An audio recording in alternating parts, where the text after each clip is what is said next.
in the early days of Pink Floyd? Was that the case? Syd went crazy in 1967. And so by 69, we weren't seeing him anymore. He disappeared completely. Roger Waters, the voice that once echoed through the grand halls of rock history, has chosen to speak after years of silence, and his words are anything but gentle. At the heart of his revelation lies Syd Barrett, the troubled genius whose brilliance and fragility shaped Pink Floyd's earliest sound before spiraling into tragedy. But behind this band's success was a tale of fractured trust, haunting memories, and wounds that never healed. So, what did Waters finally admit about Barrett? Buckle up as we dive into Roger's raw revelation. Why Waters is speaking so frankly. Roger Waters has never backed down from his words, and now something has finally compelled him to speak with a cold, public clarity. The spark came in 2022, when a new documentary pulled out old footage, interviews, and photographs, and forced memories into the light. For Waters, participating meant reopening a friendship that began in Cambridge in the late 1960s and later fractured under the weight of music, fame, and illness. He says he is not trying to punish memory, but to set the record straight. The image that often returns to him sits on an album sleeve from 1975, two men shaking hands while one quietly burns. Designed by Hypnosis, the picture is almost blunt in its meaning. Empty deals, a world that rewards polish over care, and a personal absence so loud it becomes the work's theme. That absence, Waters insists, is not simply poetic loss. It is the tangible hole left when a founding member slips away. Cancelled gigs, derailed sessions, a band learning to carry on without the steady pulse of the man who had helped start it. Other voices around the story soften the edges. David Gilmour remembers flashes of Syd Barrett's early brilliance and the strange, bright humor that once lit rooms. Nick Mason recalls the helplessness of watching someone drift from view. Waters, by contrast, keeps coming back to the logistics of breakdown, disrupted rehearsals, incoherent takes, the daily impossibility of making music with a missing presence. His blunt tone is not cruelty, he insists. It is a refusal to let nostalgia whitewash the costs. Cambridge songs and shared cigarettes turned into recording nights and public pressure, and the gap between those phases created a pressure cooker. Barrett's talent and collapse became a double burden, a private sorrow for friends who loved him, and a public practical problem for a band that still had to survive. Waters' account hovers between those two poles. He remembers personal betrayal and professional peril, and he argues both must be named if the truth is to stand. The record's themes, industry greed, emotional distance, fear of being burned, are not abstract metaphors for him. They are daily facts seen in boardroom jokes like "have a cigar" and in a cover image that refuses comfortable sentiment. To Waters, myth-making around Syd risks turning a troubled life into a tidy legend that erases the harm others experienced. Speaking now, after decades of carrying mixed admiration and anger, feels like a duty to the band's survival, to the people who worked behind the scenes, and to a past that still fractures the present. He does not offer neat closure. Instead, his words pry at old seams, asking listeners to hold complexity, genius and damage, warmth and withdrawal, a friendship that birthed songs and a collapse that demanded impossible choices. The story, Waters seems to say, is not for gentle endings but for stark, uncomfortable truth, an unfinished reckoning that keeps pulling at the edges of every tribute and every silence. So, how does a band survive when its brightest spark becomes its deepest fracture? Stay tuned, because Syd Barrett's story holds the answer. The spark. Syd,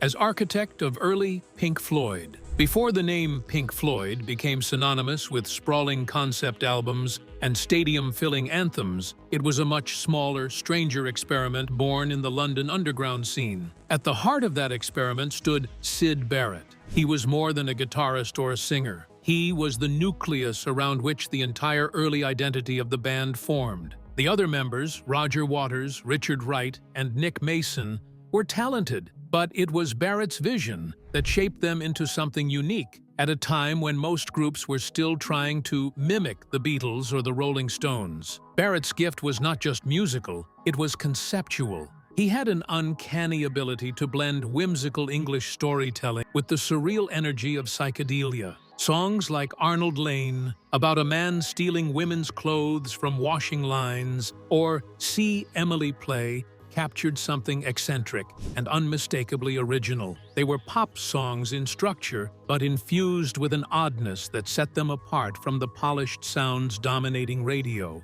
Barrett also crafted much of the band's stage persona. The swirling light shows, liquid projections, and hypnotic jams that defined their early live sets were part of his insistence that music should be an immersive experience, not just entertainment. He wasn't interested in being a pop idol, he wanted to create a world.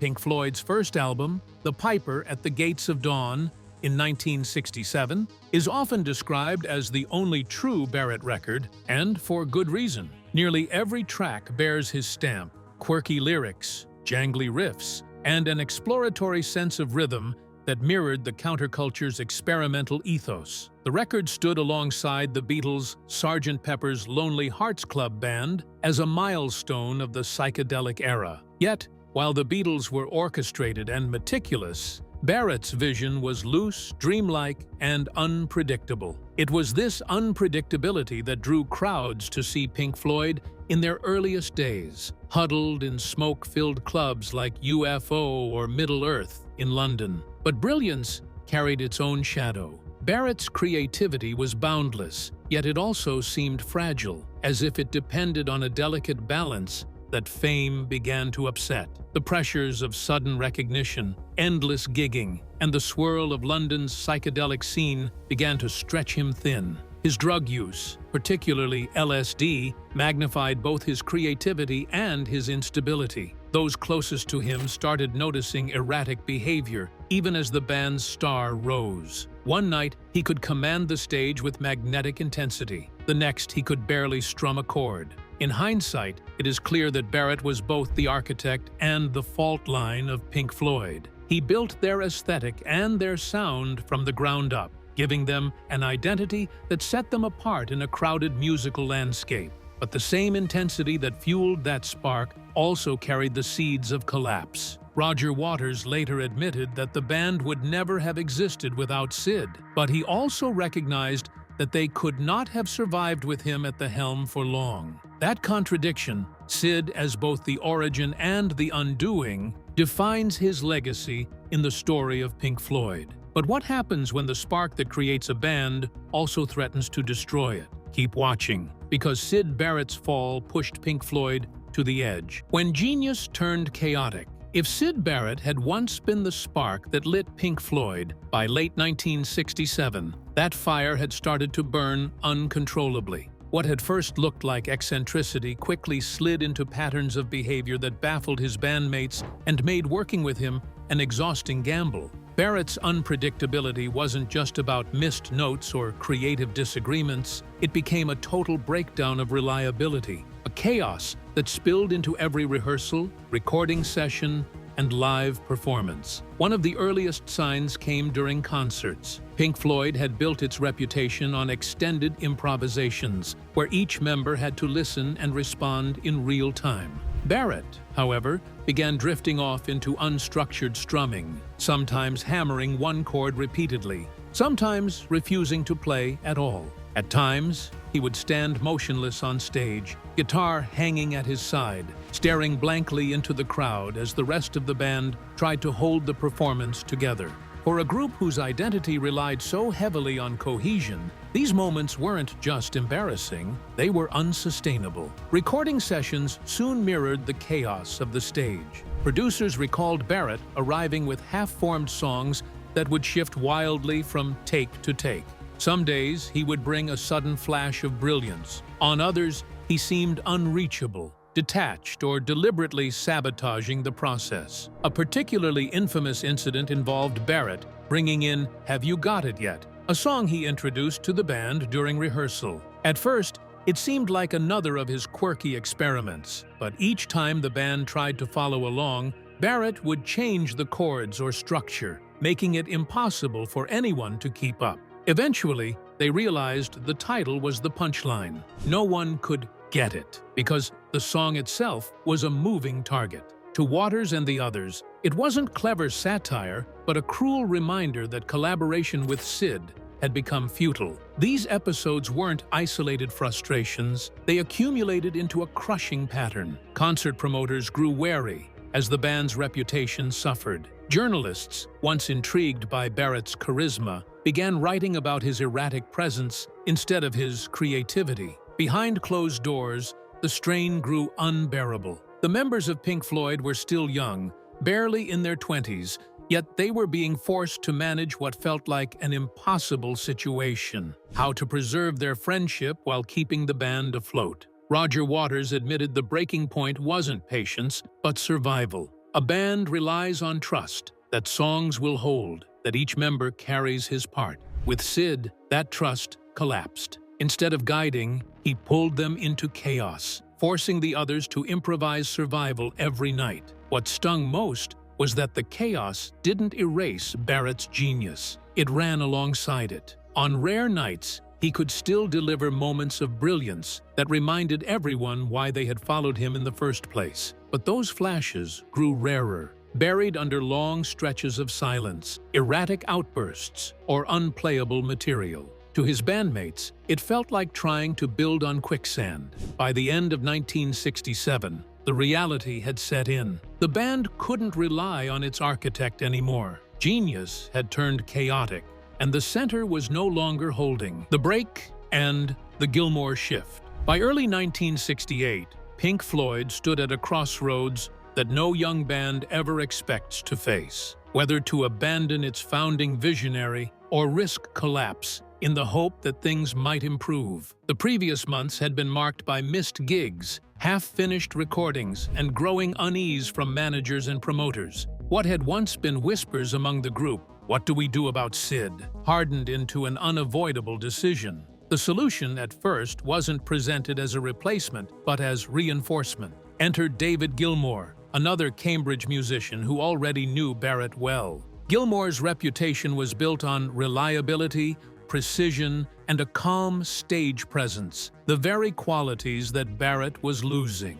Initially, the idea was simple. Gilmour would join to cover guitar parts and vocals when Barrett faltered, allowing Syd to remain in the band without derailing performances. It was a compromise born of loyalty as much as practicality, a way of protecting the band's identity while still caring for their friend. But compromises rarely hold under pressure. As weeks passed, it became clear that even with Gilmour's steadying hand, Barrett's contributions were minimal. Rehearsals dragged as Syd drifted in and out of focus. On stage, the imbalance was obvious. One guitarist carrying the show, while the other seemed detached, sometimes not playing at all. Fans who had come to witness Barrett's eccentric spark instead saw a figure growing increasingly disconnected from the music he once commanded. The real turning point came not in a dramatic confrontation, but in an almost mundane silence. One night, the band drove to a gig in Southampton. As they set off, someone asked, "Shall we pick Syd up?" And for the first time, the answer was no. They left him behind without further debate. That absence marked the quiet, irreversible shift. Barrett was no longer part of the group's working reality. Gilmour's presence, meanwhile, transformed from stopgap to cornerstone. His fluid guitar style added a new dimension to Pink Floyd's sound, less erratic, more expansive. He wasn't a replacement in terms of personality or vision. Nobody could replicate Barrett's surreal inventiveness, but he gave the band a stability that allowed it to evolve. With Gilmour, Pink Floyd began to pivot away from short, whimsical songs toward the longer, atmospheric pieces that would define its legacy. For Roger Waters, the decision was both brutal and necessary. He later admitted that there was no clear moment when Barrett was officially out. It just became impossible to imagine continuing with him. The silence of that decision reflected the band's discomfort. These were not hardened veterans, but young men in their 20s, forced to weigh artistic survival against personal loyalty. To this day, Waters and Gilmour describe it not as betrayal, but as inevitability. In hindsight, the shift was the hinge upon which Pink Floyd's history turned. Without Barrett, the band lost its founding architect, but gained the stability to build something larger than anyone had anticipated. The break was painful, the replacement awkward, but out of that fracture emerged the Pink Floyd that would soon redefine rock itself. But how does a band turn the loss of its founder into music haunted by his absence? Stay tuned, because Syd Barrett's shadow still shaped Pink Floyd's greatest work. Wish You Were Here, Tribute and Indictment. By the mid-1970s, Pink Floyd had become one of the biggest bands in the world. But success did not come without fractures. The camaraderie that once bound the group together was fraying under the weight of relentless touring, internal tensions, and an industry that seemed more interested in profits than in people. Into that uneasy atmosphere came Wish You Were Here in 1975, a record that channeled grief, alienation, and disillusionment into some of the band's most enduring music. At its heart was a ghostly presence, Syd Barrett, whose absence shaped the album as much as his creativity had once defined their beginnings. Roger Waters was the driving force behind its concept. The album wasn't only about Barrett's decline, it was also about the corrosive effects of fame and the music business. Waters described a sense of emptiness, not just personal but collective, the loss of innocence within the band, the commodification of art, the absence of genuine connection. That theme of absence runs through the entire album, from the cover artwork to the lyrics. Where Barrett once stood as the creative core, his void became the symbol of everything slipping away. Shine On You, Crazy Diamond remains the most direct tribute. Structured as a 9-part suite, it opens with a mournful guitar line from David Gilmour that stretches like a lament, soon joined by Richard Wright's ethereal keyboards. The lyrics, written by Waters, were addressed to Barrett in both admiration and sorrow, praising his shine while acknowledging that he had been consumed by his own fire. The song avoids sentimentality, instead portraying Syd as a brilliant star who burned too fast, leaving a painful reminder of what could have been. Yet, Wish You Were Here goes further than personal mourning. The title track, sung by Waters and Gilmour together, expands the idea of absence beyond Syd. Its plain, almost conversational lyrics ask whether anyone can tell the difference between authenticity and performance, between reality and illusion. To many listeners, it felt like a message to Barrett. To others, it was Waters speaking about the alienation he felt even within the band itself. That ambiguity gave the song its universality, transforming private grief into a shared meditation on disconnection. Even the album's artwork,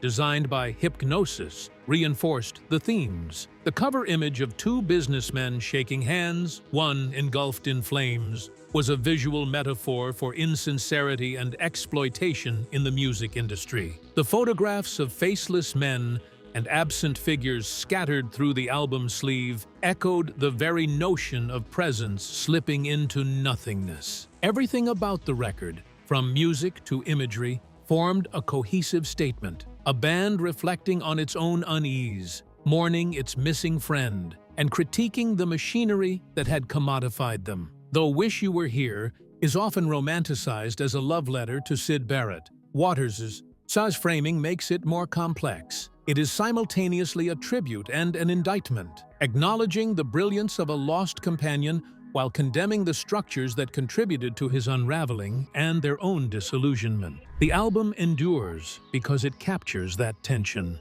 grief interwoven with anger, affection tempered by bitterness, and music that sounds both intimate and monumental. June 1975, the Abbey Road, Shock. In the summer of 1975, while Pink Floyd were buried deep in the making of Wish You Were Here at Abbey Road Studios, an unexpected figure crossed the threshold and sent a chill through the room. It was Syd Barrett, the band's absent founder, the very man whose spirit and decline had inspired the music echoing through the speakers that day. What should have been a nostalgic reunion unfolded instead as one of rock history's most unsettling encounters. The transformation was jarring. This was not the radiant Cambridge dreamer they had once followed onto the stage. Syd had gained weight, his boyish charm replaced by a softened face, his head and even his eyebrows shaved clean. In his hand, he carried a plastic bag filled with everyday items, a toothbrush and sweets, objects that only deepened the sense of strangeness, as if he had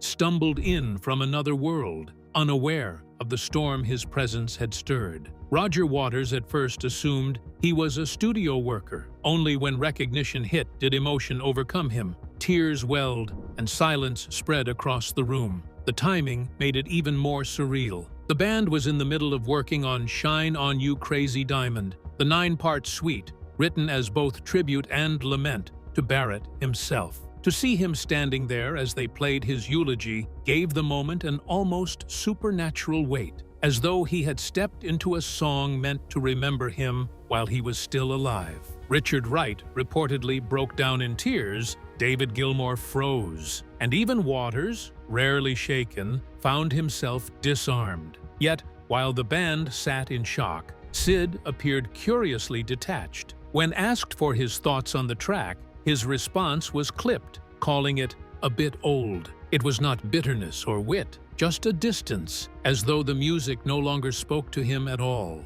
To his former bandmates, this silence was perhaps the most painful part. They had written the song as a beacon, a way of keeping him alive in their art, and yet the man at its center could not connect with it. What happened next is uncertain. Some recall Barrett sitting quietly for hours. Others say he vanished during Gilmour's wedding celebrations, though the dates don't match. Did he appear twice, or are memories simply blurred? Even studio staff disagree, keeping the mystery alive. The only certainty is that the encounter left a mark none of them could erase. Wright, still shaken, later wove a brief phrase from See Emily Play, Barrett's first hit, into the closing bars of Shine On You Crazy Diamond, a hidden gesture to the friend who had drifted beyond reach. For the band, Syd's visit was not a return, but a haunting, an unsettling reminder that the boy who once burned with brilliance was gone, even as he stood before them.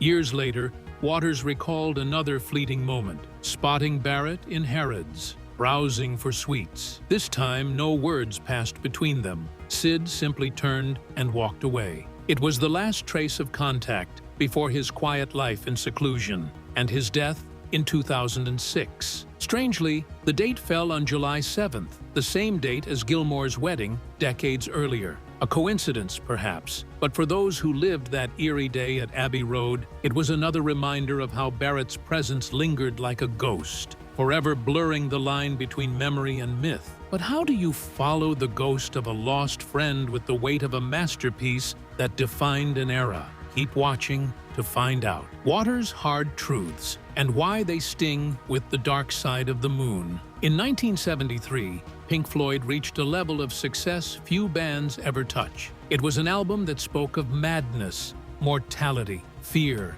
and isolation with such clarity that it struck a nerve across generations. It wasn't just a record, it became a cultural monument, sitting on the Billboard charts for an unprecedented 724 consecutive weeks and selling over 30 million copies worldwide. But the triumph was not without its price. The grueling tours that followed drained the band to the core, leaving them physically worn and creatively spent. By the time they turned to new music, the pressure to follow such a masterpiece felt almost impossible. How do you write the next great album when you've already written the one that defined an era? Into that exhaustion crept an old wound that had never truly healed: Syd Barrett. For the others, his name evoked both admiration and sorrow. For Roger Waters, it evoked something sharper. While many chose to wrap Barrett's story in the comforting glow of myth, the madcap genius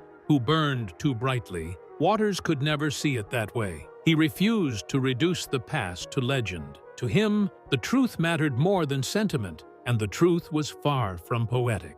Barrett's decline was not some tragic sacrifice for art, but a painful collapse that tore the band apart, derailed tours, ruined sessions, and left friends standing helpless as one of their own slipped beyond reach. Waters saw the music itself as his only tribute. Shine on You, Crazy Diamond, and Wish You Were Here were, as he put it, Syd's part. Anything more felt dishonest. The truth wasn't poetic, it was chaotic and brutal. Blank stares in the studio, cancelled shows, and the draining weight Barrett placed on everyone around him. It was this unsentimental voice that made his reflections sting. Where David Gilmour often leaned on gentler memories, and Nick Mason spoke of sadness, Waters chose to confront the dysfunction head-on. He refused nostalgia. To him, compassion wasn't softening the edges. It was telling the story as it happened, with all the discomfort intact. That honesty, though often mistaken for cruelty, was his way of ensuring that Barrett's legacy wasn't polished into a lie. By the mid-1970s, the weight of Dark Side's success and the shadow of Barrett's absence merged into the creation of Wish You Were Here. Waters channeled fatigue, resentment, and grief into an album that was as much about the band's fractured reality as it was about the music industry's coldness. Themes of absence threaded through every track, not only the absence of Barrett, but also the fading camaraderie between the remaining members and the emotional emptiness that came with fame. Waters positioned himself not just as a storyteller, but as a survivor of it all, carrying admiration and resentment in equal measure. His hard truths cut because they were real. They were the kind of truths no one wanted to hear. But without them, the story of Pink Floyd and of Syd Barrett would be nothing more than a comforting illusion. No closure, Harrods, and the vanishing friend. Years after Syd Barrett had withdrawn from the music world, Roger Waters encountered him one final time. It wasn't in a studio or at a reunion, but in the most ordinary of places. Harrods, the grand London department store. Waters spotted him unexpectedly, browsing the aisles with a bag of sweets in hand. The encounter was brief, but it carried the weight of finality. What struck Waters wasn't just Barrett's altered appearance, but the way he moved. He described Syd as scuttling away, a phrase that suggests both haste and avoidance, as though Barrett wanted no recognition, no conversation, no link to the past. There were no words exchanged, no attempt at small talk. Instead, the moment dissolved into silence, leaving Waters with the sense that this was the last time he would ever see the boyhood friend who had once shared his earliest dreams of music.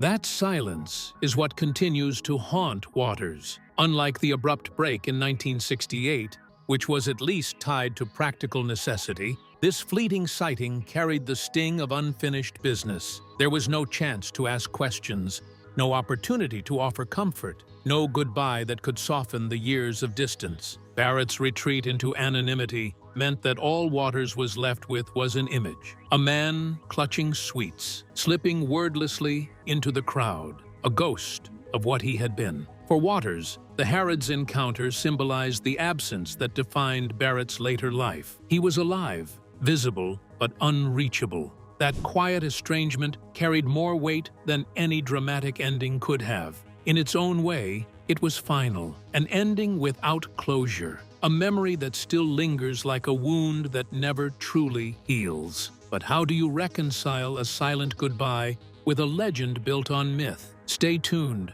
because Roger Waters' truth about Syd Barrett is far from comforting. Unromanticizing the myth. Over time, Syd Barrett's story has been reshaped into legend. To many fans, he is remembered as the fragile genius who blazed too brightly, the poet who fell victim to the excesses of the psychedelic age. That narrative is seductive. It frames his life as a tragic arc, a cautionary tale with the bittersweet glow of myth. Yet Roger Waters consistently resists that framing. For him, the truth is not tidy, nor is it poetic.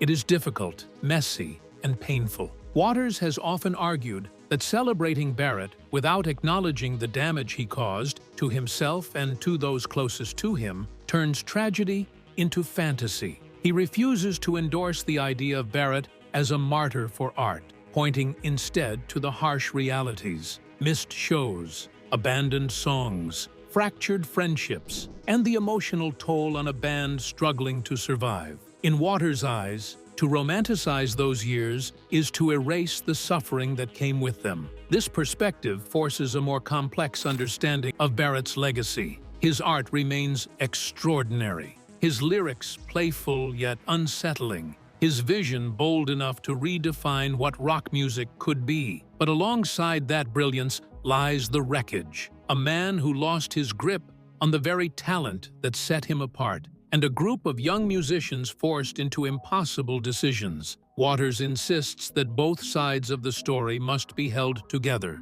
That is why Pink Floyd's tributes were never neat memorials. Wish You Were Here and Shine On You Crazy Diamond were not designed to glorify Barrett, but to confront absence, confusion, and grief. For Waters, a tribute does not mean inventing a comforting myth. It means telling the truth, however unflattering. By stripping away sentimentality, he ensures Barrett is remembered not as a romantic symbol, but as a real human being whose brilliance and decline shaped everything around him. So, what do you think? Was Syd Barrett truly a fragile genius consumed by myth, or a troubled figure whose chaos scarred those closest to him? We'd like to hear your thoughts. Don't forget to subscribe.